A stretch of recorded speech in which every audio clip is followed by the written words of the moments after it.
এইবার উঠুন, আমার নবীর সাথে 3টা প্লেট আসলো। কয়টা কয়টা? একটা হলো শুরুতে হাক্কি, শুরুতে বাসারি, ও বন্ধু শুরুতে মালাকি। কয়টা?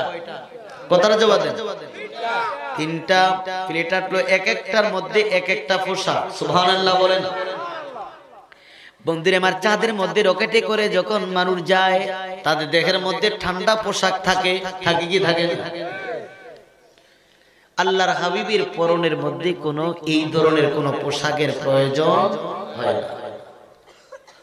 জিবরাইল তাকে রইল, আল্লাহ নবীর যে মাটির কবর ছিল 63 বছর হায়াতের জিন্দেগিতে দুনিয়ায়। সুবহানাল্লাহ বলেন।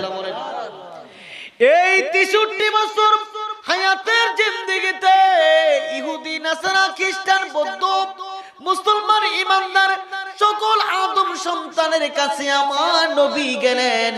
বন্ধুরে আমার, আমার নবী তো নূরের নবী। কিসের? কথা জবাব দেন, কিসের নবী? তো নূরের। নূরের আগুনের এই নূর যদি সাধারণ মানুষের কাছে যায়, মানুষ জইলা ফিরা সারকার হইয়া যাবে। আমার আল্লাহ ডাক ডাক কই, জিবরাইল, আমার হাবিবের 63 বছর হায়াতের জিন্দেগিটা দুনিয়ার মধ্যে মক্কা মদিনায় আমি আল্লাহ তাআলা আমার হাবিবের পরনের মধ্যে একটা মাটির কবর পরাইয়া দিলাম। সমস্ত মানুষের কাছে যাইয়া যেন হেদায়েতের বাণী শোনায়। জোরে বলুন সুবহানাল্লাহ। নবী মাটির তৈরি না নূরের তৈরি? আমার নবী বলেন, আনা মিন নূরিল্লাহ, আমি হইলাম আল্লাহর নূরের। ওয়া কুল্লু শাইইন মিন নূরি, আর আমার নূর থেকে সমস্ত জাহান নূরের পয়দা। বন্ধুরে আমার নবীর পরনের মধ্যে একটা নূরের পোশাক পরাইলেন। নূরের পোশাক যখন পরাইলেন, এইবার আমার নবী প্রথম আকাশের মধ্যে গেলেন মুহূর্তের মধ্যে। সুবহানাল্লাহ বলেন। প্রথম আকাশের মধ্যে যে দেখে আদম নবী, বন্ধুরি আমার চেহারা শুরু সুন্দর করে আদম নবী আমার নবীর দিকে একটা সালাম দিয়া দিল, দাঁড়াইয়া গেলেন। সুবহানাল্লাহ বলেন। আদম নবী আল্লাহ নবী ডাক দিয়া কয়, ও আদম, তুমি কেমনে আবার এই জায়গার মধ্যে আসলা? তোমারও তো দেখলাম আমার পিছনে প্রথম আকাশে মুত্তাকিন হয়েছো, আমার পিছনে মুসল্লি হয়েছো, নামাজ পড়েছো, আজকে কেন তুমি আবার প্রথম আকাশের গেটের মধ্যে তুমি দাঁড়াইলা? আদম নবী ডেকে বলে, নবী গো, ইয়া রাসূলুল্লাহ, নবী গো, আমি আদম নবী আপনাকে সেই বাইতুল মুকাদ্দাসের মধ্যে একবার দেখলাম, আমার মাওলার দরবারে পারমিশন চাইলাম। আল্লাহ, এই আমি আদম নবী, এই নবীর চেহারা আমার একবার দেখে তৃপ্তি মিটে না, আমার বারবার দেখতে মন চায়। আল্লাহ গো, প্রথম আকাশের প্রহরী আমি আদম নবীকে বানাইয়া দাও, আবারও যেন দয়াল নবীকে দেখে আমার কলিজা ঠান্ডা করতে পারি। আল্লাহু আকবার। ইয়া রাসূলুল্লাহ, নারায়ে পাক পাঞ্জাব, ইয়া পাক পাঞ্জাব, ঈদ মিলাদুন নবী জিন্দাবাদ, জিন্দাবাদ, আলী খান কাশর মাছুরিত মাহফিল জিন্দাবাদ, হযরত মাওলানা সফিউল্লাহ কাদরি সাহেব জিন্দাবাদ, জিন্দাবাদ।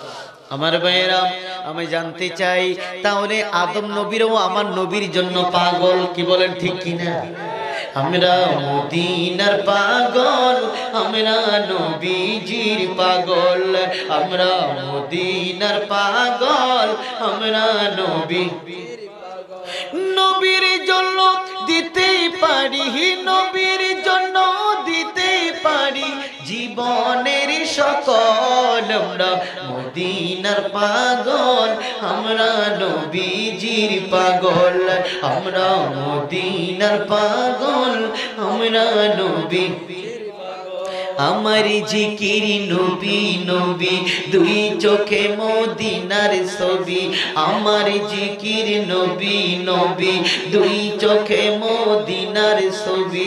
নবীর জন্য দিতে পারি, নবীর জন্য দিতে পারি জীবনের সকল, আমরা মদিনার পাগল, আমরা নবীজির পাগল, আমরা মদিনার পাগল, আমরা নবীজির পাগল। আমার এবার আমার নবী প্রথম আকাশ থেকে দ্বিতীয় আকাশে গেলেন, দ্বিতীয় আকাশ থেকে তৃতীয় আকাশে গেলেন।